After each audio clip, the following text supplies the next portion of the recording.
헛된 방황과 갈급한 영혼, 이 세상에서 헛된 것만을 구했네. 나의 슬픔과 깊은 두려움, 영생은 꿈일 뿐이었소. 반석에서 나는 물을 원하네. 누구라도 마실 수 있는, 또 내가 예수님 앞에 나왔을 때 그분 나의 반석임을 알았네.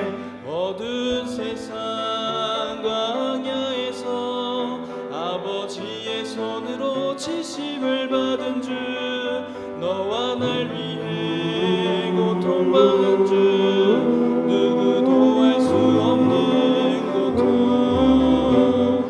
반석에서 나는 물을 원하네. 누구라도 마실 수 있는, 또 내가 예수님 앞에 나왔을 때 그분 나의 반석임을 알았네. 알았네. 그대 진정한 삶을 원하면 갈바리에서 흐르는 생수를 보라. 너의 지난 날 죄를 다 잊고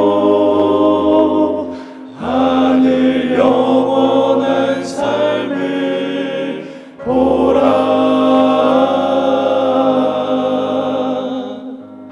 반석에서 나는 물을 원하네. 누구라도 마실 수 있는,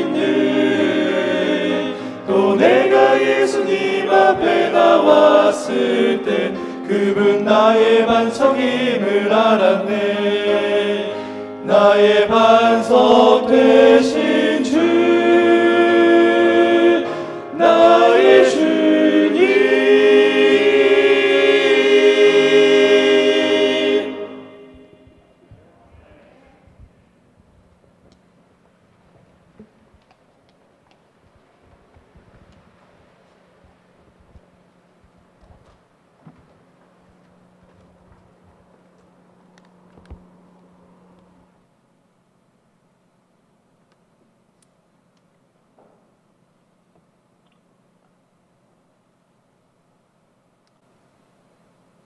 안녕하세요.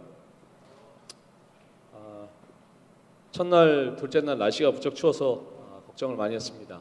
이 강당이 굉장히 썰렁한데 안 쉴까, 추우면 어떻게 할까 걱정을 했는데 다행히 어제부터 날씨가 좀 풀려져서 오늘 이렇게 참 좋은 안식일을 만나 뵙게 돼서 대단히 감사합니다. 또한 아름다운 찬양으로 은혜 주셔서 감사드립니다. 또 이렇게 우리 새 학기를 준비하시면서 직원 헌신의 사경위로 초청해 주신 우리 담임 목사님, 우리 교장 선생님, 우리 모든 선생님들께 진심으로 감사를 드립니다. 처음에도 소개를 드렸지만은 저는 묵동교에 있습니다. 저희 교회가 우스갯소리로 그래요. 묵동교회가 저희가 이제 출석 교인이 한 570명이고 안식일날 오시는 분들이 한 460명 정도 되는데 묵동교회가 왜 이렇게 많이 성장을 했나 그러면은 위치가 좋아서 성장을 했다 이런 얘기를 많이 합니다. 왜냐하면은 예전에 다 우리 부모님들이 자녀들 이제 삼류학교 보내시려고 다 이사 오셔가지고 삼류학교 이제 많이 보내신 그 삼류학교 보내려고 많이 이사 오셨기 때문에 그래서 저기 보면은 이제 한삼 출신들이 되게 많습니다.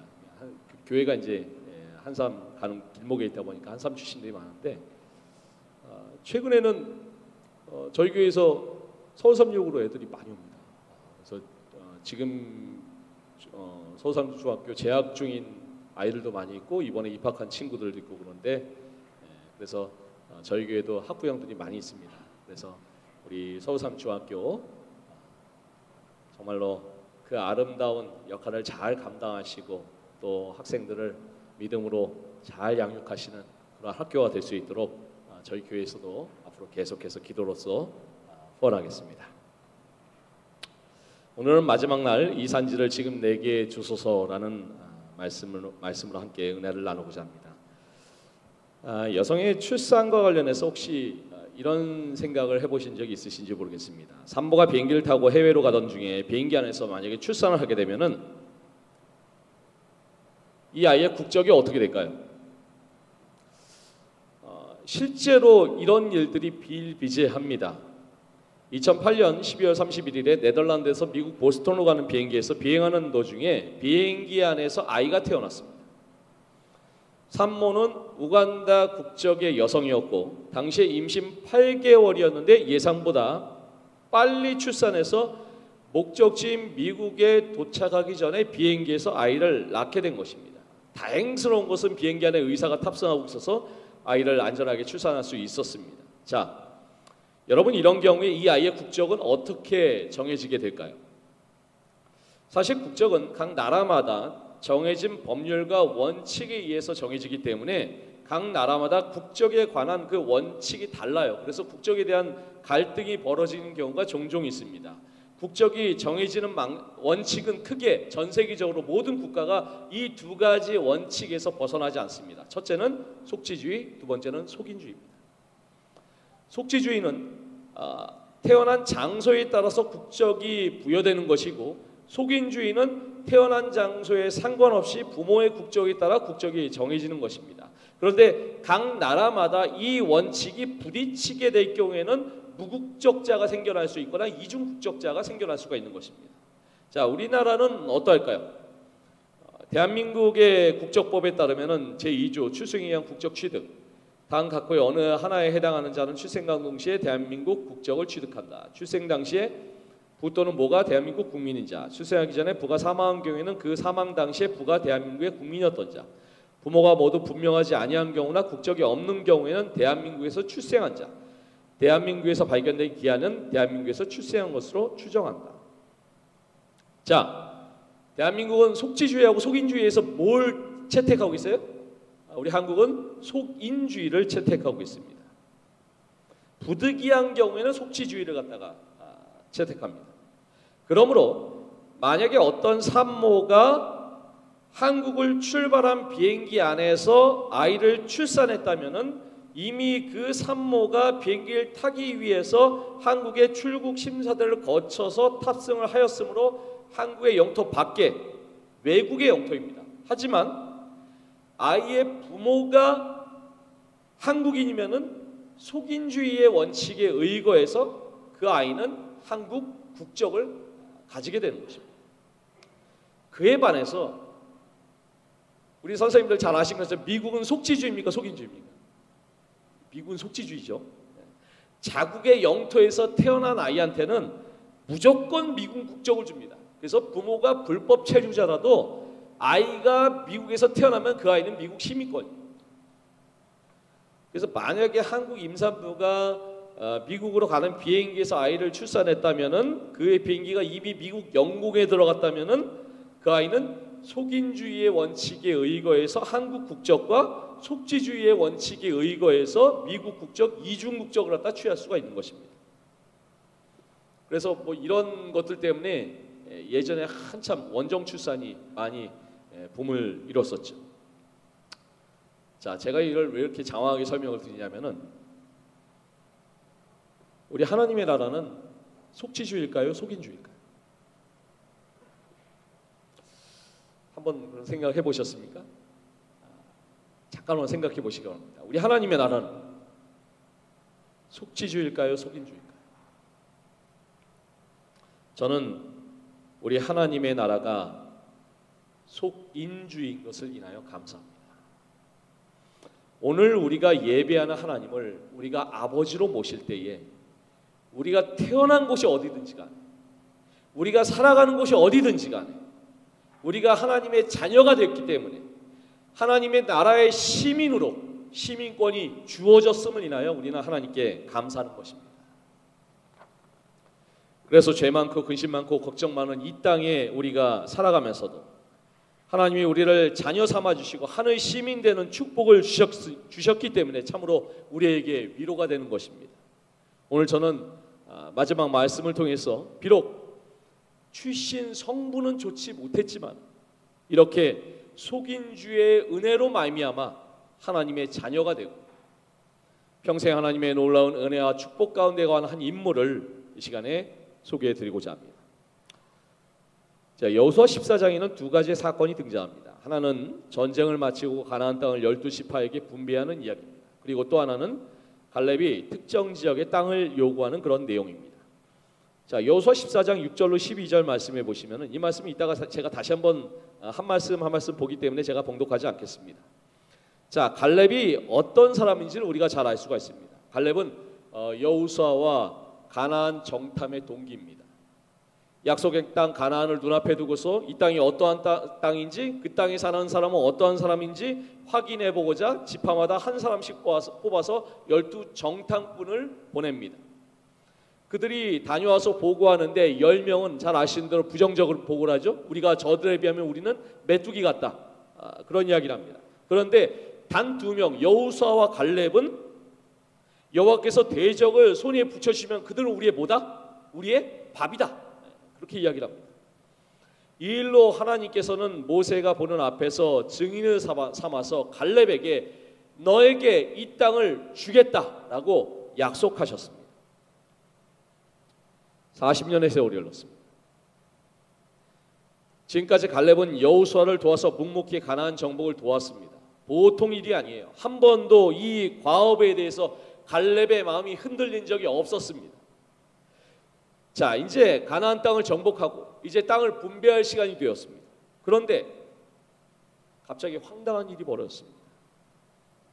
12지파가 이 땅을 분배하는데 어떤 방식을 사용하냐면 이제 제비뽑기를 사용하는데 제비뽑기를 해서 이 땅을 분배하기 위해서 순서를 기다리고 있는데 갑자기 유다 지파의 대표로서 당시의 광야 2세대들 가운데 가장 원로였던 갈렙이 불쑥 앞으로 나오는 것입니다. 그리고 뭐라고 얘기합니까? 그날에 여호와께서 말씀하신 이 산지를 내게 주소서.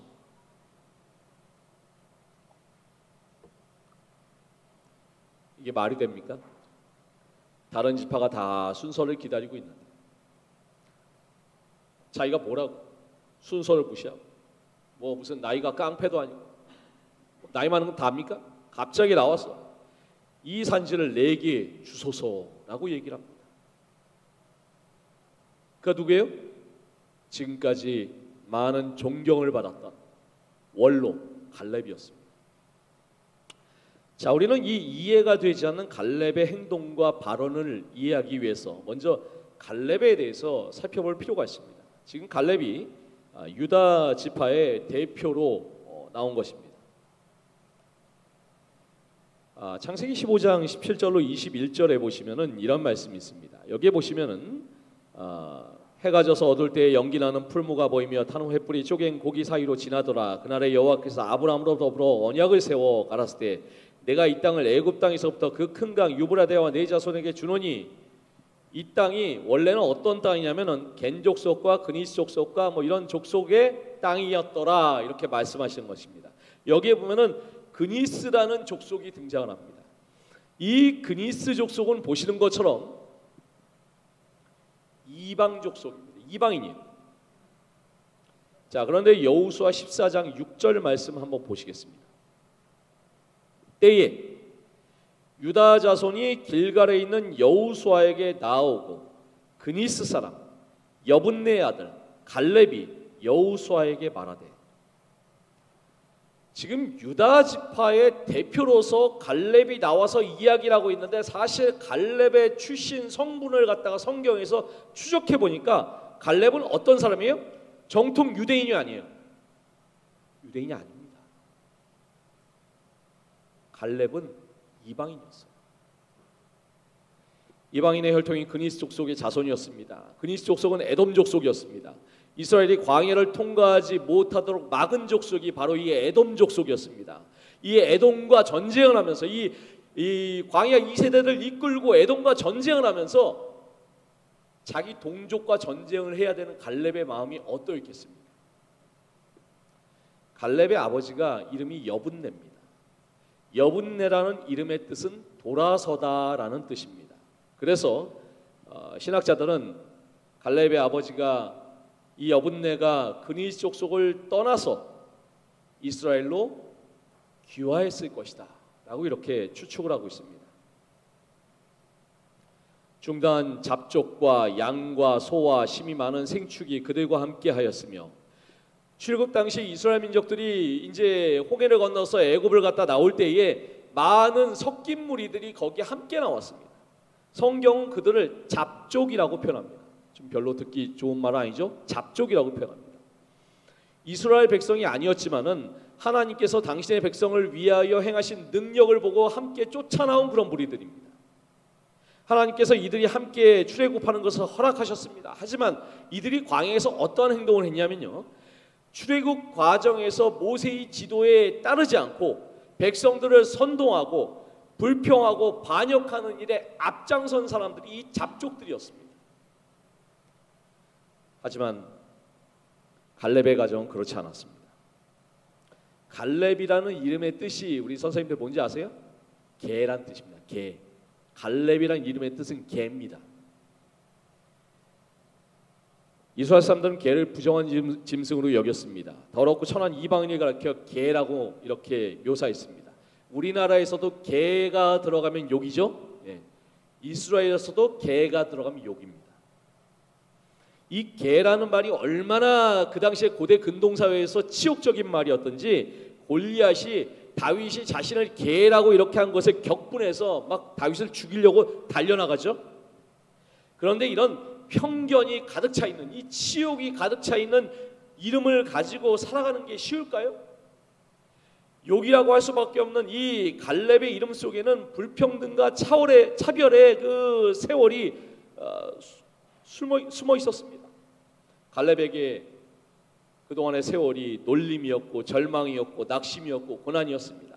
남보다 더 양보해야 되고 더 일해야지 욕을 먹지 않는 그런 삶이었습니다.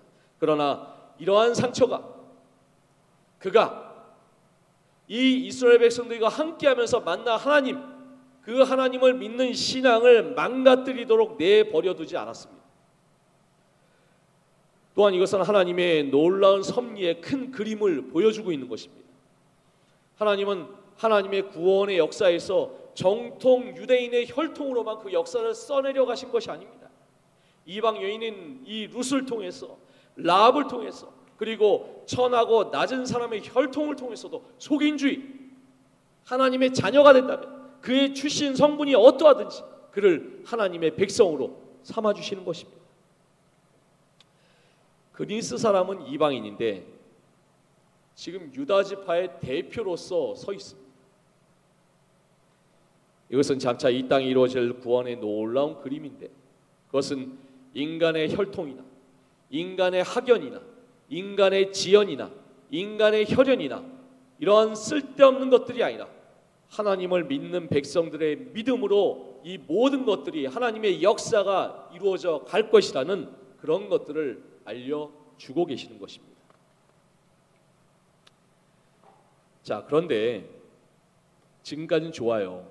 그런데 이런 갈렙이 산지를 요구합니다. 자, 갈렙이 요구하는 이 땅은 도대체 어떤 땅일까요? 하나님께서 40년 전에 갈렙에게 약속하신 이 땅이 어떠한 곳일까요? 12절 말씀을 보시겠습니다. 그날에 여호와께서 말씀하신 이 산지를 내게 주소서. 갈렙이 말한 이 산지는 정확하게 헤브론 땅입니다. 이 헤브론 땅은 해발 1000m가 넘는 고지대로 가나안에서는 가장 높은 데에 위치한 그런 땅이었습니다. 자, 12절 말씀을 계속 보시겠습니다. 당신도 그날에 들으셨거니와. 이 그날은 언제예요? 40년 전입니다. 이 가데스 바네아에서 이 가나안 땅을 정탐할 때 그 40년 전입니다. 당신도 그날에 들으셨거니와. 여호수아죠? 여호수아도 그날에 들으셨거니와. 그곳에는 아낙 사람이 있고 그 성읍들은 크고 견고할지라도 여호와께서 나와 함께 하시면 내가 여호와께서 말씀하신 대로 그들을 쫓아내리이다. 놀랍게도 갈렙이 요청하는 이 땅은 지형적으로는 가장 높은 곳에 위치한 산지역, 거기에는 가장 위협적인 거인족 안악자손들이 살고 있는 그런 땅이었습니다. 그런데 그뿐만이 아니에요. 여기에 보시면 그 성읍들은 크고 견고하다고 말을 합니다. 갈렙이 그런 땅을 달라고 지금 얘기하는 것입니다. 이 땅을 40년 전에 하나님께 약속받았지만 세월이 40년이 흘렀습니다. 그러면 중간에 생각이 바뀔 수도 있어요. 얼마든지 우리는 생각이 바뀔 수가 있습니다. 그러면은 이 나이에 내가 가긴 어디가, 제비뽑기 한다고 했으니까 순서 기다려서 걸리면 걸리는 대로 그냥 내가 거기 가도 되고, 안 걸리면 좋은 것이니 믿져야 본전이지, 뭐 이렇게 생각을 하면서 모른 척하면서 그냥 제비뽑기를 할 수도 있었을 것입니다. 하지만 그렇게 하지 않았습니다. 유다지파의 정통 혈통이 아니면서도 유다지파의 대표적으로 나가서 모두가 가장 꺼려하고 가장 싫어하는 그 땅을 달라고 하는 것입니다. 이것이 무엇을 말하는 것입니까? 어제 아브라함과 롯에 대해서 잠깐 말씀을 드렸습니다. 이 아브라함과 롯이 헤어져서 각자가 살 곳을 택하는데 롯이 택한 땅이 소돔과 고모라였죠. 아브라함은 조카가 선택한 다음에 가만히 있다가 하나님께서 주신 땅으로 갔습니다. 그 땅이 헤브론입니다. 롯은 자기가 보기에 좋은 땅에 가서 잘 사는 것 같지만 결국은 쫄딱 망했죠. 아브라함은 하나님께 순종해서 헤브론으로 갔습니다. 아브라함이 거기서 여호와께 단을 쌓았습니다. 그 결과 아브라함의 인생이 어떠했는지를 우리가 잘 알고 있습니다. 갈렙이 그것을 깨달았습니다. 무엇이 진짜 축복인지를 그가 깨달았습니다. 내 생각대로 내 눈에 보기 좋아서 택한 떡은 입에는 단 것 같지만은 영적인 눈이 있는 사람들은 그것이 축복이 아님을 아는 것입니다.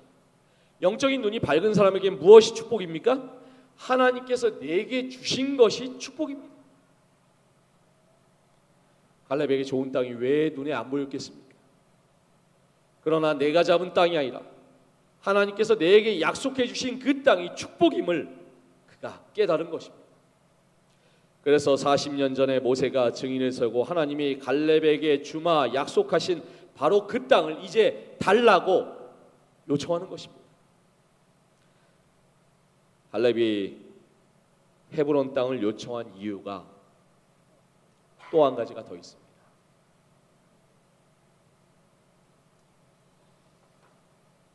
헤브론의 옛 이름은 기럇 아르바라.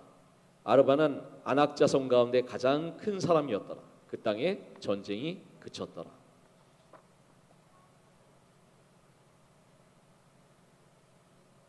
하나님이 아브라함에게 땅을 주겠다고 약속하셨습니다. 그래서 아브라함이 장막을 헤브론으로 옮겼습니다. 아브라함이 거처로 옮긴 이 헤브론 땅이 아브라함에게 어떤 의미의 땅이 되었을까요?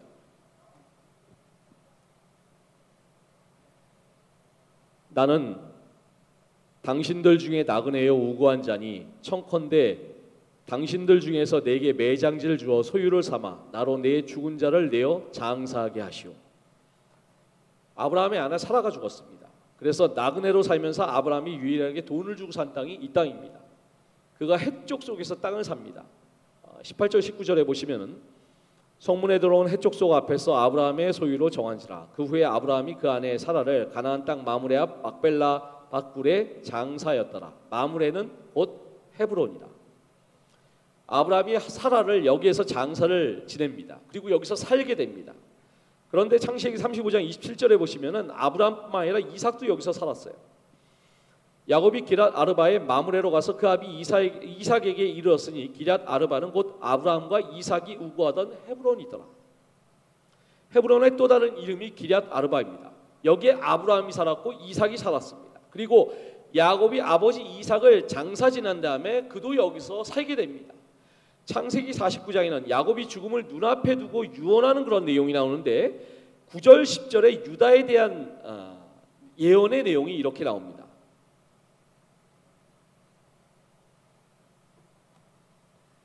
유다는 사자 새끼로다 내 아들아 너는 움킨 것을 찢고 올라오다가 쭉 유다에 그 대해서 얘기를 하다가 마지막에 이렇게 이야기합니다. 실로가 오시기까지 미치리니 그에게 모든 백성이 복종하리로다. 실로가 오시기까지.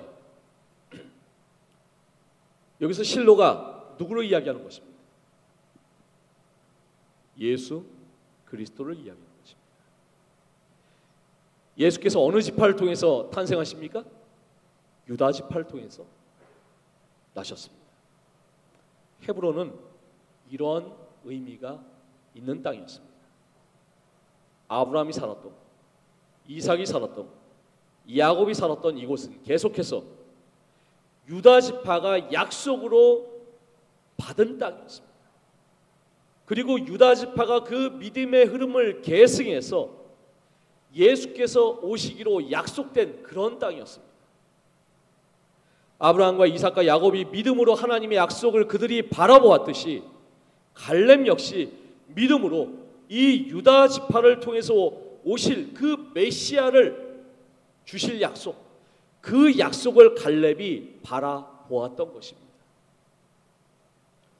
그럼 후에 유다 지파를 통해서 하나님께서 약속하신 이 실로 예수 그리스도가 오실 것을 바라보았습니다. 그가 헤브론 땅을 요청했을 때 그의 요구는 단순히 지형적인 난관이나 적의 거대함을 극복하고 뛰어넘는 용기, 그것만 가지고 이 땅을 요청한 것이 아니라 하나님께서 약속하신 예수 그리스도에 대한 언약을 바라보는 믿음의 눈이 그에게 있었던 것입니다. 여기 보시면 9절부터 12절 말씀해 보시면은 그날에 모세가 맹세하여 가로되 내가 나의 하나님 여호와를 온전히 쫓았었을 내 발로 밟는 땅은 영영이 너와 내 자손의 기업이 되리라 하였나이다. 이제 보소서 여호와께서 이 말씀을 모세에게 이르신 때로부터 이스라엘이 광야에 행한 이 45년 동안 여호와께서 말씀하신 대로 또 그날에 여호와께서 말씀하신 이 산지를 내게 주소서. 내가 필경 여호와의 말씀하신 대로 그들을 쫓아내리이다. 그냥 산을 달라는 것이 아니라 하나님이 말씀하신 이 산지를 달라고 이야기를 합니다. 갈렙의 요구의 근거는 무엇입니까? 하나님의 약속, 하나님의 말씀이 근거였습니다. 신약에서 예수 그리스도께서 일관되게 말씀하신 것이 무엇이었습니까? 예수께서 말씀대로, 예수께로 약속대로 이 땅에 성육신하시고 예수께서 말씀대로, 예수께서 약속대로 십자가에 죽으셔서 예수께서 말씀대로, 예수께서 약속대로 부활하셨다는 것입니다. 일관되게 하나님의 약속과 말씀대로 되었음을 이야기합니다. 갈렙이 이것을 붙잡았습니다. 갈렙이 오늘날 내가 85세로 돼 모세가 나를 보내던 날과 같이 오늘날 오히려 강건하니 나의 힘이 그때나 이때나 일반이다, 이렇게 말합니다. 이것을 우리가 단순히 그냥 육체적인 건강으로만 바라보면 성경을 아주 그냥 겉만 읽은 것입니다. 바울은 고린도서 4장 16절에서 내 겉사람은 후패하나 우리의 속은 날로 새롭도다 라고 이렇게 이야기를 합니다. 갈렙이 40년 전보다 내가 지금 더 강건하다고 이야기하는 것은 40년 전에 약속받았던 그 땅, 실로가 오시기까지라고 예언되었던 그 땅, 유다 지파를 통해서 오시겠다고 약속하신 예수 그리스도, 그 약속의 말씀을 85세가 되기까지 잊지 아니하고 푸른 기상을 가지고 굳세게 하나님의 그 약속을 붙들고 그가 간직하고 살아왔다고 하는 그의 마음의 젊음을 그가 이야기하고 있는 것입니다.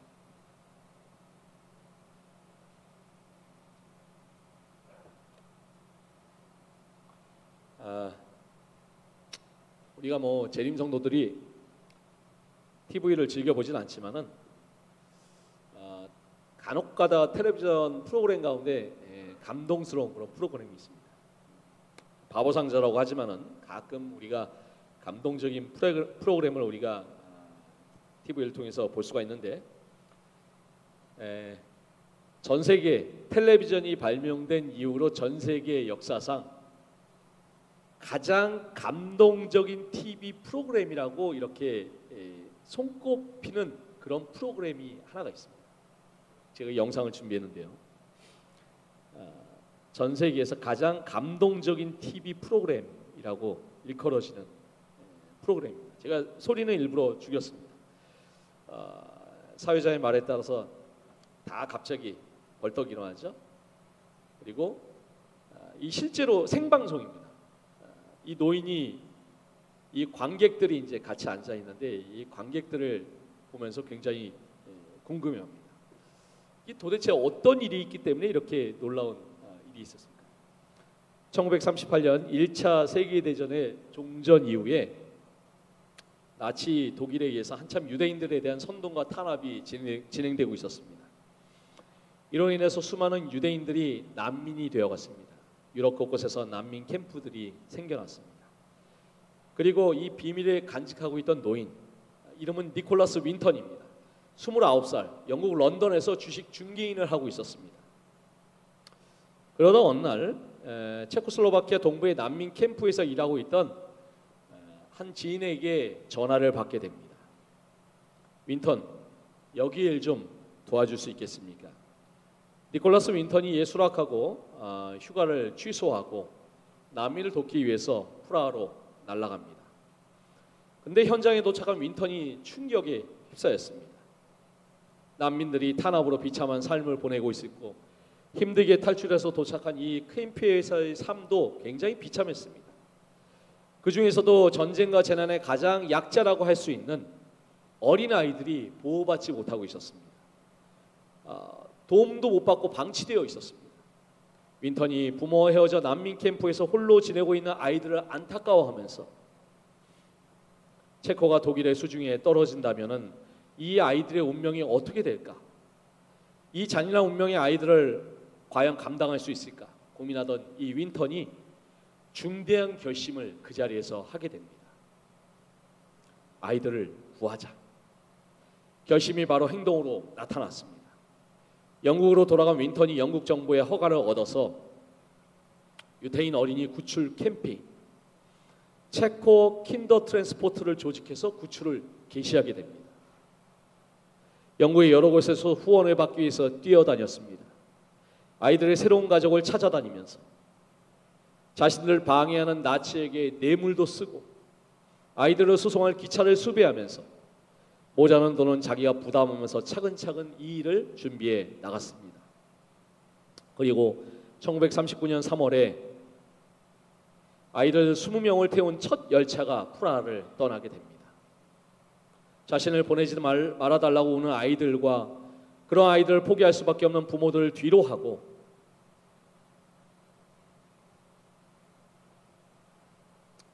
나치의 위협이 계속 이 니콜라스 윈턴에게 가해졌지만 8번의 열차를 운행하고 배를 움직여서 669명의 어린이들을 영국으로 탈출시켜서 양자로 보내는 활동을 계속해서 이어나갔습니다. 그리고 다가오는 전쟁의 어두운 그림자, 한 명이라도 더 살려야 한다는 그런 마음으로 그의 9월 9번째이자 마지막 열차가 250명, 역대로 가장 많은 아이들을 태운 열차가 출발을 했습니다. 하지만 그 열차가 결국은 영국에 도착하지 못했습니다. 히틀러의 국경 봉쇄로 인해서 열차가 행방불명이 되어서 열차에 탄 250명의 아이들을 다시는 볼 수가 없었습니다. 그가 그 일로 인해서 자책하고 죄책감에 빠져버렸습니다. 전쟁이 발발해서 공군으로 참전했습니다. 그리고 이 일은 모두에게 잊혀져 가는 것 같았습니다. 윈턴의 마음 한켠에 응어리가 남겨진 채로 잊혀져 갔습니다. 그리고 시간이 흘러서 1988년이 되었어요. 윈턴의 아내가 다락방을 정리하다가 아이들의 정보와 사진이 잘 정리된 서류와 스크랩북을 발견했습니다. 스크랩북을 보면서 윈턴은 자랑스러워하기는커녕 이제 다 지나간 일이라며 오히려 피하고 싶어하는 그런 분위기였습니다. 구한 사람보다 구하지 못한 이 아이들을 생각하며 아직도 그는 후회하고 자책하고 있었습니다. 서류를 처분하려던 윈턴을 부인이 말리면서 아이들의 정보와 그 아이들의 양부모의 주소까지 상세히 기록된 자료를 처분하는 것은 안 될 일이라고 남편을 설득했습니다. 그리고 이 자료들이 기사가 되고 영국의 BBC에서 방송이 되어서 그가 아이들을 구출한 이야기, 그의 업적이 세계에 널리 알려지게 되었습니다. 하지만 이 일을 기뻐하거나 자랑스러워하지 않았습니다. 그런 그를 위해서 BBC가 그를 놀래켜주기로 합니다. 지금 이 사진 속의 소녀가 그의 곁에 앉아 있습니다. 생방송이에요. 근데 본인은 몰라요. 그에게는 비밀로 하고, 바로 옆에 있던 이 여인이 이 사진 속의 소녀였던 것이죠. 그가 구한 행위가 결코 헛되지 않았음을 알려주기 위해서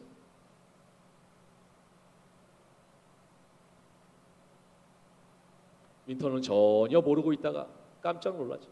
혹시 오늘 여기 계신 분들 중에 니콜라스 윈턴에게 생명을 구해준 분이 계시다면 일어나 주시겠습니까? 놀랍게도 그 일반 방청객들인 줄 알았는데 그 자리에 참석한 모든 사람들이 이 니콜라스 윈턴에 의해서 구해진, 그가 구한 이 아이들이 성장해서 가족을 잃었고 669명이 6,000명 이상이 되었다는 사실입니다.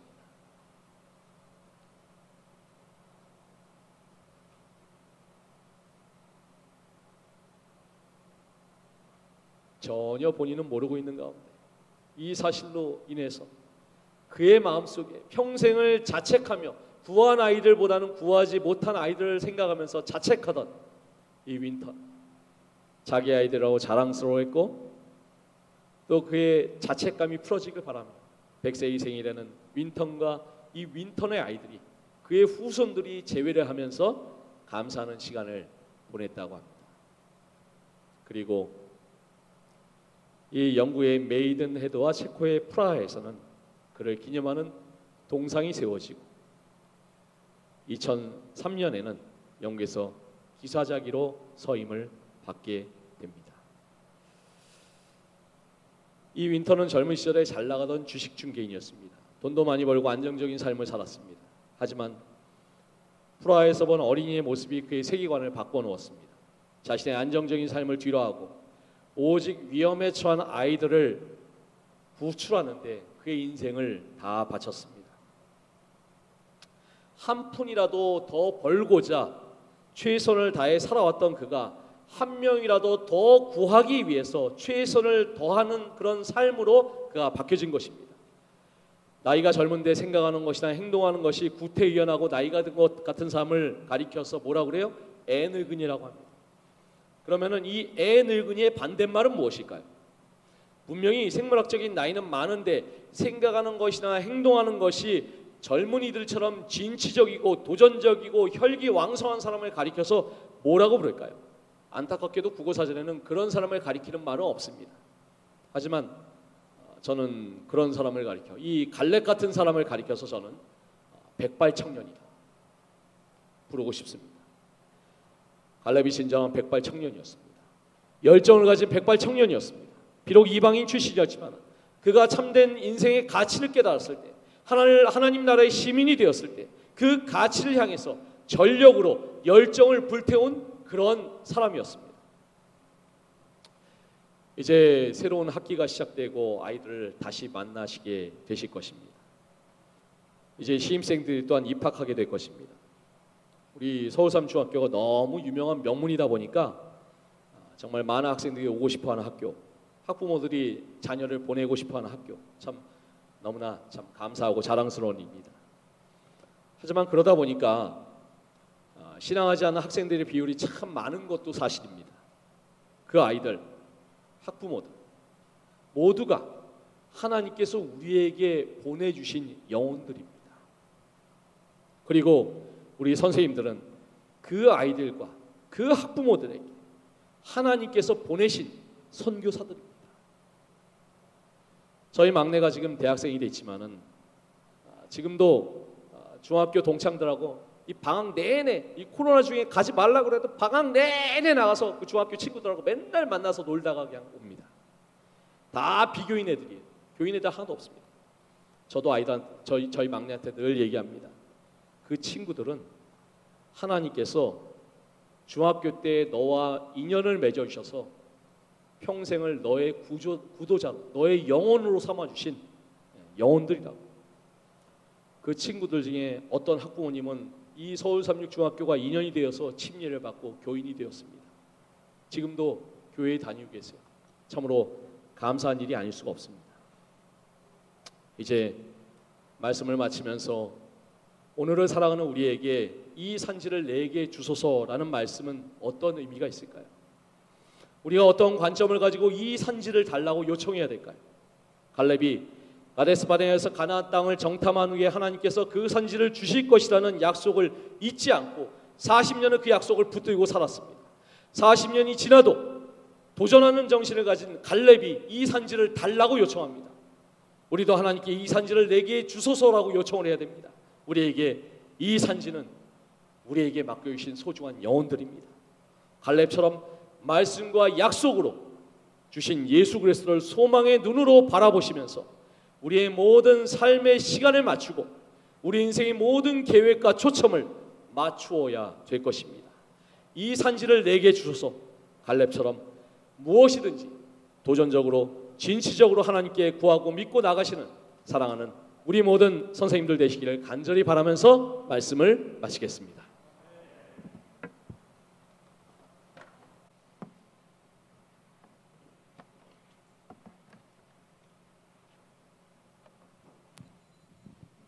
예, 이제 우리가 준비한 헌금을 드리는 시간입니다. 우리 시무지사님 헌금을 드리겠습니다. 준비된 헌금.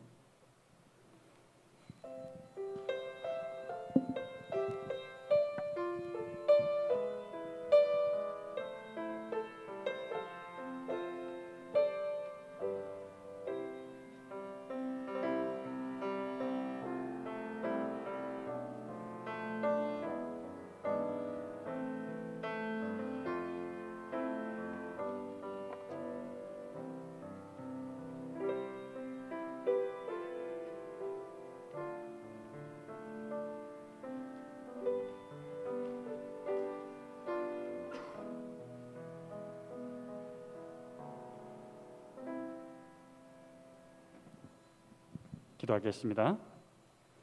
은혜로우신 아버지 하나님, 주님께서 저희들에게 또한 순간마다 일용할 양식을 허락하시고 또 구별하여 주께 드릴 수 있는 11조와 헌금을 드린 손들을 또 허락해 주셔서 감사합니다. 늘 우리의 모든 삶 속에 주시는 모든 것들이 하나님께로부터 인함임을 다시 한번 생각하고 하나님께 우리의 것들을 구별해 드리는 이 모든 마음들을 주님 기뻐 받아 주시길 간절히 기도합니다. 이 드린 헌금을 통해서 또한 주께서 사용하는 모든 주의 일에 함께 허락하여 주셔서 더욱더 주님의 일로 인하여 영광 돌리는 그런 귀한 헌물이 되도록 도와주시기를 예수님의 이름으로 기도합니다. 아멘. 예, 우리 말씀을 주신 우리 목사님 다시 한번 감사드립니다. 우리 먼저 마치는 참여하기 전에 좀 광고를 하겠습니다. 오늘 저희 교회를 찾아주신 분들 좀 잠깐 소개하겠습니다. 우리 김정혜 교관 선생님의 부군 되시는 노창순 장로님 오셨습니다. 잠깐 일어나 주시기 바랍니다. 예, 감사합니다. 환영합니다.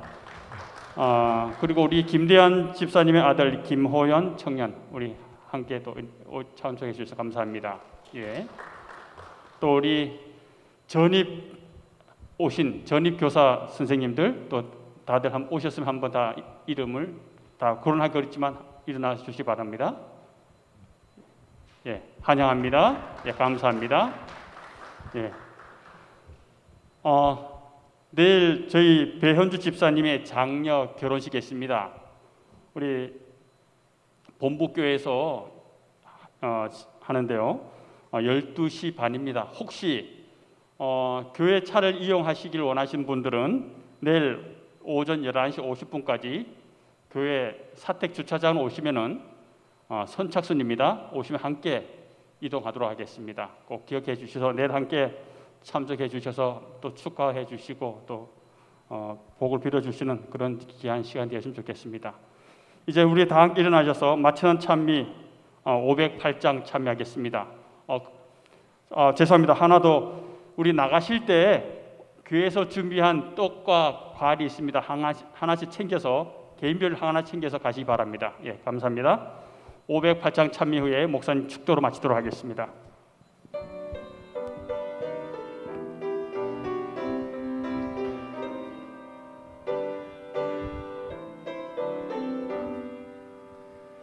내 인생 여정 끝까지 주 나를 인도하셨네.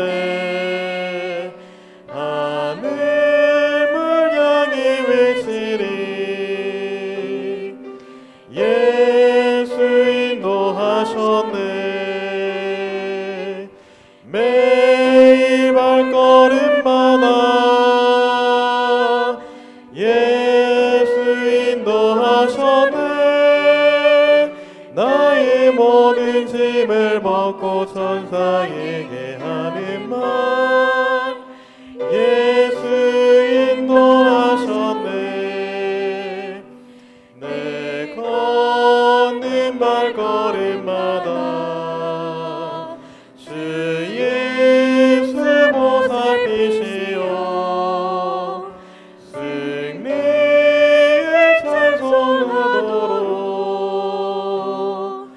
예수 인도하셨네. 매일 발걸음마다 예수 인도하셨네. 나의 모든 짐을 벗고 천사에게 하는 말 예수 인도하셨네.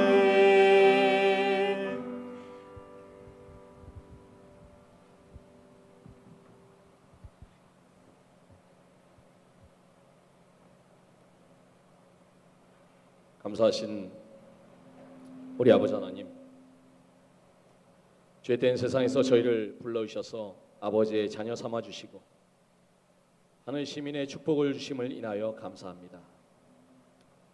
저희는 갈렙이 그러했던 것처럼 도전적인 정신으로 사역의 열정을 가지고 이 산지를 내게 주소서라고 아버지께 믿음으로 요청하는 종들이 되기를 소망합니다. 저희에게 보내주신 영혼들은 연약한 저희들에게는 마치 헤브론 산지와 같은 거대한 도전입니다. 하지만 그 영혼들을 향하여 주님을 전하고 증거하는 영혼권의 열정을 허락하여 주시옵소서. 우리 교장선생님과 목사님들과 우리 모든 선생님들이 우리의 참된 스승 되시는 주님을 모신 가운데 하나로 연합하여서 진정 주님께서 꿈꾸시는 아름다운 믿음의 학교를 가꾸어 나가실 수 있도록 인도하여 주시옵시기를 우리 구주 예수 그리스도 이름으로 간절히 축원하옵나이다. 아멘.